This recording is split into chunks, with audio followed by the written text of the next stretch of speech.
So ఇది parents అందరూ కూడా మీరు కాలేజీ వాళ్ళకి చెప్పాల్సినటువంటి అవసరం ఉంది.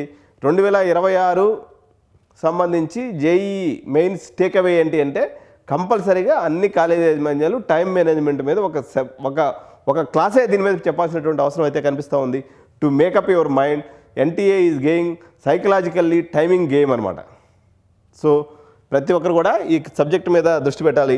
మనకి జేఈకి మొత్తం 4 సబ్జెక్టులు నెక్స్ట్ ఇయర్ నుంచి physics, mathematics, chemistry, time management, ఇది 4వ subject added by Edu9. So normalization, so అందరికీ మనకు తెలిసింది ఈ నార్మలైజేషన్ గురించి పెద్ద లెంతీ వీడియో ఉందన్నమాట. కొంచెం సరిదై ఉంది కాబట్టి రేపు ఎల్లుండో చేస్తాం. మీకు నార్మలైజేషన్ ప్రాసెస్ చెప్పాలంటే అది పెద్ద కథ. సింపుల్గా చెప్తానులే కానీ బట్ అన్ని రకాల వర్గాలకు అర్థం కావాలి కాబట్టి జర లెంతీగా చెప్పేటువంటి అవసరం ఉంటుంది. అది దాని గురించి మనం డీటెయిల్గా మాట్లాడదాం. Shifting the goal posts in your favour. So percentile value high difficulty ఉన్నప్పుడు పర్సంటైల్ వాల్యూ పెరిగిపోతుంది. అంటే మీ మార్కు యొక్క విలువ లేకపోతే బరువు అనేది పెరుగుతుంది. అందువల్ల మీకు తక్కువ మార్కులు వచ్చినా కూడా ఎక్కువ పర్సంటైల్ వస్తుందన్నమాట. So NTA utilizes multi session normalisation.